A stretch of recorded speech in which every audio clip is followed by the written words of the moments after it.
మన ఇంటి దగ్గర ఏదైనా చిన్న ప్లేస్ ఉంటే చాలు ఆ ప్లేస్లో ఏ మొక్కలు వేయాలా అని ఆలోచిస్తాం. అదే కొంచెం ఎక్కువ ప్లేస్ ఉందంటే ఎటువంటి వెజిటేబుల్స్ వేద్దామా అని ఆలోచిస్తాం అనమాట.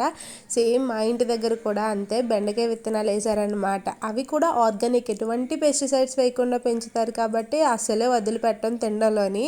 సో నేనేదో సరదాగా అయితే 10 డేస్కి 20 డేస్కి 30 డేస్కి అలా వీడియోస్ తీసుకున్నాను. బట్ 2 months 15 డేస్ తర్వాత అయితే రిజల్ట్స్ అయితే ఇలా వచ్చిందనమాట. ఫ్లవరింగ్ వచ్చేసి కాయలు కూడా కాస్తున్నాయి. ఇంట్లో అయితే రోజు బెండకాయ పులుసో ఎగురో ఎప్పుడో స్టార్ట్ చేస్తారు ఇక నుంచి. నిజం చెప్పాలంటే బయట పండించినవి అంత మనకి తినాలి అని ఉండదు. బట్ మన చేతులతో మన ఇంటి దగ్గర రోజు చూస్తూ పెరుగుతాయి కదా, అవి ఎప్పుడు తిన్నామా ఆ టేస్ట్ భలే ఉంటుంది అని అనిపిస్తుంది అనమాట. ఇంకా మా ఇంట్లో షురూ చేశారనమాట. ఒకరోజు ఎప్పుడే, ఒకరోజు ఎగురు, ఒకరోజు కర్రీ అనమాట. ఇలా మీ ఇంట్లో కూడా చేస్తారా? చేస్తే కామెంట్ సెక్షన్లో కామెంట్ చేసేయండి. Bye bye.